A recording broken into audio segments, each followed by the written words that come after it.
Hai adik-adik yang terkasih, Shalom. Selamat berjumpa kembali dalam acara Renungan Kidi bersama Kak Ita Sekeon. Adik-adik sekarang mungkin sudah melewati ulangan. Tapi siapa yang takut pada saat mau ulangan?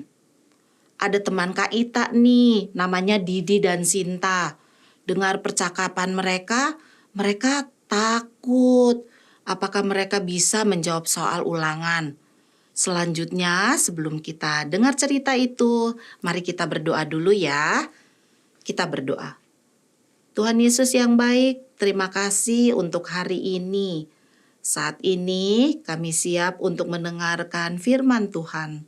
Tolong kami agar kami memahami apa yang akan kami dengar dalam firman Tuhan hari ini. Kami sudah siap mendengarkan firman-Mu, hanya di dalam nama Tuhan Yesus kami berdoa.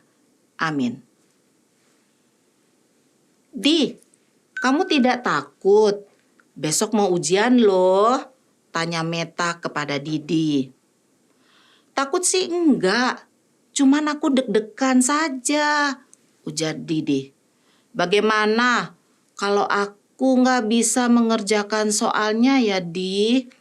Tanya Meta lagi. Asalkan kamu tekun belajar dan berdoa, memohon penyertaan Tuhan, pasti kita akan bisa melewati ujian dengan baik, sahut Didi lagi. Yuk adik-adik, kita membaca firman Tuhan dari Markus pasal 5 ayat 35 sampai 43. Ketika Yesus masih berbicara, datanglah orang dari keluarga kepala rumah ibadat itu dan berkata, "Anakmu sudah mati. Apa perlunya lagi engkau menyusah-nyusahkan guru?" Tetapi Yesus tidak menghiraukan perkataan mereka dan berkata kepada kepala rumah ibadat, "Jangan takut, percaya saja." Lalu Yesus tidak memperbolehkan seorang pun ikut serta, kecuali Petrus, Yakobus, Yohanes, saudara Yakobus. Mereka tiba di rumah kepala rumah ibadat. Di sana dilihatnya orang-orang ribut, menangis, meratap dengan suara nyaring. Sesudah ia masuk, ia berkata kepada orang-orang itu, "Mengapa kamu ribut dan menangis? Anak ini tidak mati tetapi tidur." Tetapi mereka menertawakan dia. Maka diusirnya semua orang. Lalu dibawanya ayah dan ibu anak itu. Dan mereka bersama-sama dengan dia masuk ke kamar anak itu. Lalu dipegangnya tangan anak itu, katanya, "Talitakum," yang berarti, "Hai anak, aku berkata kepadamu, bangunlah."